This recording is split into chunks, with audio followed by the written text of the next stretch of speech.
કે ધારીએ એવું થતું નથી અને વિચારીએ એવું હોતું નથી. એનું નામ છે જિંદગી. અને હા, મને પારખવાની કોશિશ તો ઘણી કરી લોકોએ, પરંતુ અફસોસ, સમજવાની કોશિશ કોઈ નહીં કરતું. સાહેબ, હું દુનિયામાં એક એવો માણસ છું ને કે જો કોઈ સંબંધ નિભાવી જાય ને તો જીવ પણ આપી દઉં, અને જો એકવાર એમના પરથી મન ઉઠી જાય ને તો ઓળખવાથી પણ ઇનકાર કરી દઈશ.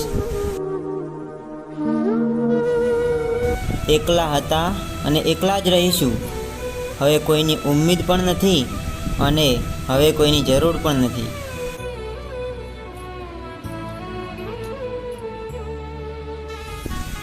ધીરે ધીરે મને બધી ખબર પડી ગઈ છે અને બધાની હકીકત જાણું જ છું કે કોણ કેવું છે અને કોણ કેવું વિચારે છે મારા વિશે. કેમ કે હું શાંત જરૂર છું પણ આંધળો નહીં.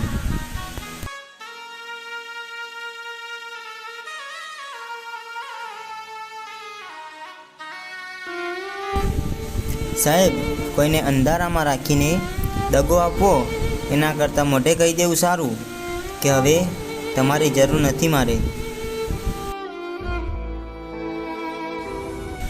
જ્યારે ચોપડીમાંથી શીખવાનું હતું ને ત્યારે ઊંઘ આવતી હતી, અને હવે જ્યારે જીવન શીખવાડી રહ્યું છે ને તો ઊંઘ પણ નથી આવતી. સાહેબ, આ દુનિયામાં સંબંધો તોડવો તો ન જ જોઈએ, પણ જ્યાં કદર ના હોય ત્યાં નિભાવવો પણ ના જોઈએ.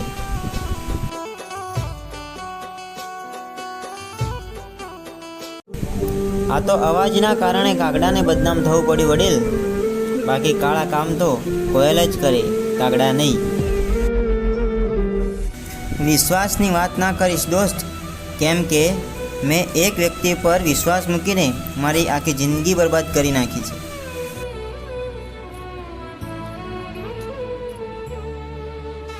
કેટલી અજીબ દુનિયા છે નહીં? અહીં સાચી વાત બોલવાવાળો અને સાચા રસ્તે ચાલવાવાળો માણસ દુનિયાને હંમેશા માટે કડવો જ લાગે છે. કોઈના વગર કંઈ અટકતું નથી વડીલ, મારા વગર પણ નહીં.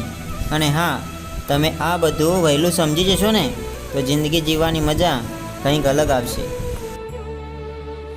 સાહેબ, દરિયામાં ગમે એટલો ગોળ નાખો ને તો પણ એ ગળે ના થાય. એવું જ કામ માણસનું પણ છે. તમે ગમે એટલા સાચવીને રાખશો ને તો પણ એ તમારા તો નહીં જ થાય.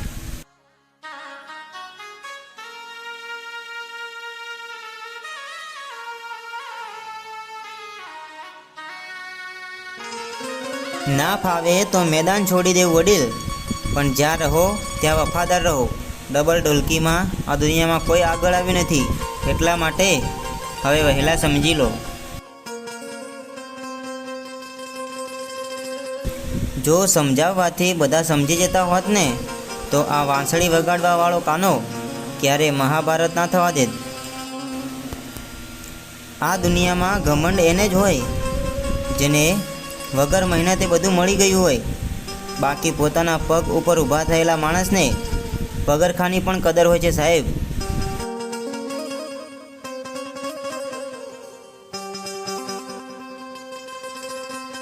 અહીં લોકો પોતાની ભૂલ નથી માનતા ને તો એ આપણને તે શું સમજવાના.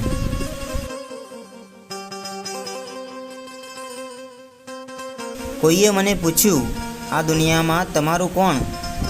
મેં પણ હસીને કહ્યું, જો સમય સારો હોય ને તો બધા આપણા છે, બાકી કોઈ નહીં.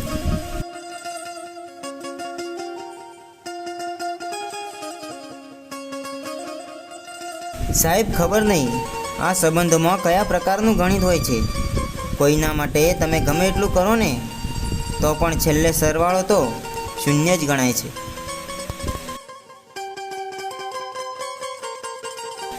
જેવી રીતે કડવી દવા ગળીએ છીએ ને એવી રીતે જો કડવા શબ્દો પચાવતા આવડી જાય ને ત્યારે સમજી લેવું કે તમને જિંદગી જીવતા આવડી ગયું.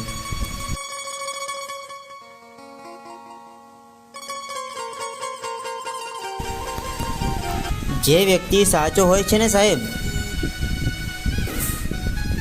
એમની પાસે કોઈ સબૂત કે કોઈ સાક્ષી નથી હોતી, પણ એમનો કેસ પોતે કુદરત લડે છે. સાહેબ, તકલીફ પડે ને તો હારી ના જવું, પણ એમ સમજવું કે જે સૌથી અઘરો રોલ હતો ને એ તમારા સિવાય કોઈ ભજવી શકે એમ નહોતું. દુનિયા જેને ગોડા કહે છે ને એવા જ માણસો જરૂર પડે ત્યારે કામ આવે છે. બાકી સાહેબ, પ્રોફેશનલ લોકો તો પ્રોફેશનલ જવાબ આપીને જતા રહે છે, અને આ વાત ખોટી હોય તો લખી રાખજો. શિકારી થઈને તમે જે તીર મારો છો ને એનો મને કોઈ અફસોસ નથી, પણ ચણ નાખી તમે જે ઝાડ પાથરો છો ને એ મને બહુ ખટકે છે, એટલામાં સમજી જજો.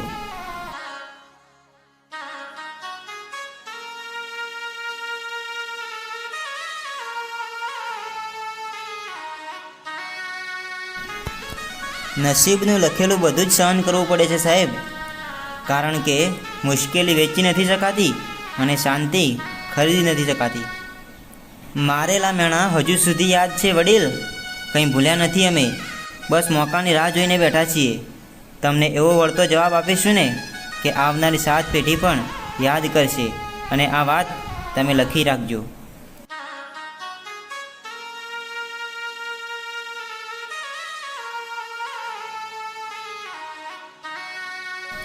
બધાને સમજાવતો માણસ ક્યારેક ખુદને પણ નથી સમજાવી શકતો, કારણ કે લાગણીઓ જ્યારે ગોટાળે ચડે છે ને ત્યારે ખુદની સમજણ પણ સાથ નથી આપતી.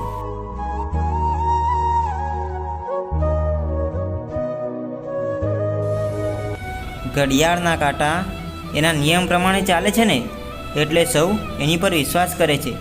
તમે પણ નિયમ પ્રમાણે ચાલશો ને તો લોકો તમારી ઉપર પણ વિશ્વાસ કરશે. કોઈની ગરીબી જોઈને સંબંધ ના તોડતા સાહેબ, કેમ કે જેટલું માન સન્માન ગરીબના ઘરે મળે ને એટલું અમીરના ઘરે નથી મળતું.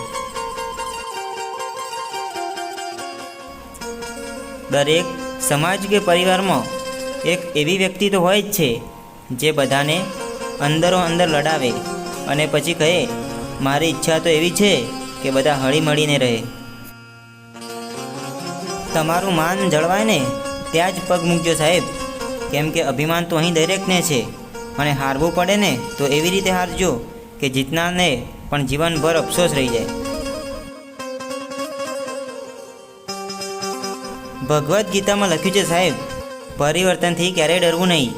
જેટલું સારું તમે ખોઈ રહ્યા છો ને એનાથી લાખ ગણું સારું તમને મળશે. લોકો કામમાં શું વાતો કરશે એ ના વિચારો સાહેબ, તમને જે ઠીક લાગે ને એ જ કરજો, કારણ કે તમારા ઘરનું કરિયાણું તમારે જાતે જ લાવવાનું છે, ગામને નહીં. કોઈની ભૂલને વધારે શોધવા જશો ને તો સંબંધ બગડશે, પરંતુ તેણે આપણા માટે શું કર્યું છે એ વિચારશો ને તો બગડેલા સંબંધો પણ સુધરી જશે.